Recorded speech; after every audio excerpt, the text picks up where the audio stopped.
Welcome to Ignite Your Confidence for women in leadership who want to speak up and stand out. I'm your host, Karen Laus. Here you'll get all of the tips and tools that you need to stand out with unshakable confidence. Let's dive into today's two-part series on feedback. First part being, how do you ask for it? Asking for feedback is critical to being a good leader. We have to come first from a place of a growth mindset. We need to show the people that report to us that we want and seek their feedback. There's an incredible power in that. There's a vulnerability that we are opening ourselves up to when we do that. And that's a great model for people. So keep this in mind as really important things when we get into, well, how do you actually do it? So let's first talk about, why is it actually important? I pretty much just shared why, but it's going to build trust specifically, and it's going to build the relationships that you want to have to build an amazing culture. Teams need to see, your specific teams that are ultimately individuals, they need to see that you are willing to be open and ask, and also you really need the feedback. It's the same thing for me. I want the feedback. I want to know, what am I doing well and what could I do better? What could I do better to serve people, specifically my team? Same thing that I would suggest for you. Those people that are reporting to you, if you have people reporting to you, ask for their feedback. And for those of you that don't have anybody reporting to you, you still want to ask feedback. You want to find out, how are you doing in general? And here's the thing. I'm kind of on a riff here, but I want to get back to a little bit more structure so that everybody can get this here. How do you actually ask for feedback? So you simply say, what feedback do you have for me?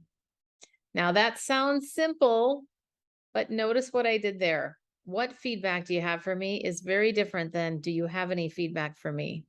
You've got to ask in an open-ended way that assumes that they have feedback. You want to ask in a way where you're opening it up, you're making that assumption, and it gives them a place to go, oh, she's serious. She really wants me to give her something. And whether you're doing this, I would ideally recommend that you do it in a conversation, but if you have to do it by email, that's understandable if you need to do that, but make sure that you do ask that question. And when you do it in a verbal conversation, then make sure that you pause long enough that gives them a moment to think of something. And the thing related to how to help them help you with this, not just generally what feedback do you have for me, but think about, what do you want to ask them specifically for? So for example, what feedback do you have for me on my communication style? Or what feedback do you have for me on the project that we worked with last week? We were working on that together. What feedback do you have for me related to my organizational skills? Whatever it might be. I would probably never ask for feedback on my organizational skills because I don't seem to feel like I have any. No, that's not true. I'm not going to put myself down. We've all got strengths, but that is not my immediate gifting. But asking, what feedback do you have, assumes they have it, and being specific about what you're asking feedback for will help them give the most focused feedback for you. The other thing to keep in mind here, just in general, is, well, how do you actually do it? Okay, so that was it. You asked that sentence. What feedback do you have for me? Then make sure that you pause. Pause. Let them think about it. Give them a moment. Don't try to fill the silence. Oh, you don't have any? Oh, okay, great. You want to push, you want to show them, hey, I really want some feedback. And if you don't have any right now, could we please revisit this? I'd like to have another conversation, and I truly want your feedback. Now, when you're asking for feedback, you better be ready to take whatever they're going to give you and not be defensive or dismissive. I have seen this happen too many times with leaders, and it is a horrible thing. I can't think, what is it? It's the opposite of a game changer. Well, it's a game changer in the other way, a negative game changer. It is not a good way to keep your teams trusting you. So make sure that you're ready. And I think about a story, an example from years back when I was in a corporation where the leader asked for feedback, we gave feedback, but it was dismissed. It was, oh, well, here's all the reasons why we did it the way we did it. Well, you can't be doing that because that is definitely going to make things worse. And you don't want that, clearly. Make sure that when someone gives you feedback, you say thank you. You don't want to get into all of the reasons why you did it the way you did it, why it wasn't this way or that way. That is also just basically stay silent. Ask for the feedback, thank them for the feedback, then stay silent. I would ask after that, is there anything else? You could also say, what else? But I have found that, and that's a great communication technique in any situation where you're talking to people and you think, okay, they've said everything they want to say, but I have found that sometimes the best nuggets come out when you ask at the very end, what else? Or anything else. You might be surprised at what comes from that. Now, the other thing here is to make sure that you're actually acting on that feedback. That could be also just a horrible thing that erodes trust if you don't act on the feedback.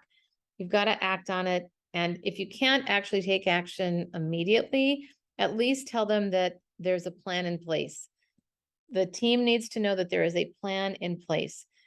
I have been working with a team of 8 that unfortunately don't trust their leader very much right now because she isn't holding another manager accountable that manages the rest of this team. And the hard part about it is there's just bad behavior being tolerated and it's not good. So I'm working with them to turn things around, specifically listening to all the team members and also coaching the leader on how to be better. One of the things that is amazing when a leader really takes that in and then takes action is that that immediately shows the team, oh my gosh, she's taking this seriously. He's taking this seriously. And that right there is what builds the trust. Now, the other thing that I find a lot as leaders, we know intellectually we don't have to have all the answers, but we sometimes feel like we do. So I want to remind you that you don't need to have all the answers. People don't expect you to have everything figured out. But the problem is when we withhold that information, it makes it look like we're hiding something or we're not taking action. So you need to make sure that you are definitely letting your team know, hey, I am working on this. Here's the first step. We are talking about this. We're going to roll out a plan in a month. Whatever it is that you're going to do, have a plan and make sure that you're communicating that plan. It doesn't have to be in great detail. You don't have to just fully disclose everything, but you need to know, the team needs to know that you are working on these things, and that will help to create even more trust as well. Another story from one of my clients was a very powerful one because there was an interesting disparity gap between what she thought she was doing and what the team interpreted as what she was doing. And let's face it, perception is reality. So when I interviewed these team members that all work together, I asked, well, how often does the manager or assistant manager ask for feedback about their leadership style? And every single one of them said never. So this was in part of my report with the recommendations of, this has got to change. You need to ask for feedback. This is a huge thing that could immediately turn things around, at least a step in the right direction. And you have full control over doing it. Well, when I talked to her about it, I said, well, one of the things I wanted to tell you is here's what happened. Everybody said that, when asked for feedback, etc. She said, what? She's a really open, wonderful leader. And she said, I'm always asking them how I can support them, what I could do differently. Well, we had a good conversation about it. And while her intent was really good and it was leading in the same direction, it's a very different question than what feedback do you have for me about my management style? That's a very different question than how can I best support you? Is there anything that you'd like to share with me? No, the what now that how can I best support you is a fantastic thing, but that isn't about you related to your feedback. It's a very vulnerable thing to say, what feedback do you have for me? And pause, stop, listen, take it in, not dismiss it, and take action on it. So this was an interesting disparity thing. So keep this in mind for those of you that have teams or that you're working with even other people on projects. Always be ready to ask for their feedback because you're going to be a much stronger individual. You're going to be better. You're going to grow and you're going to show people that you're willing to do that. And then you'll be able to make changes to be even more effective and you'll have better relationships. And when people have better relationships, they have a better culture. And when trust is cultivated, there's even better things happening all around. People are going to generally be happier people. And we like being around happy people. So remember to always lean in, ask for that feedback because it builds trust, builds great cultures. And remember saying, what feedback do you have for me? That's the key and the magic phrase. And that's a wrap of another episode of Ignite Your Confidence. I'm your host, Karen Laus. Thank you so much for listening. If you loved today's episode, please subscribe and leave a review. It helps other people find the podcast faster, and it certainly helps me. If you're interested in more tips and tools around confidence, please join me over in my Facebook group called Ignite Your Confidence with Karen Laus. Remember, you too can stand out with unshakable confidence.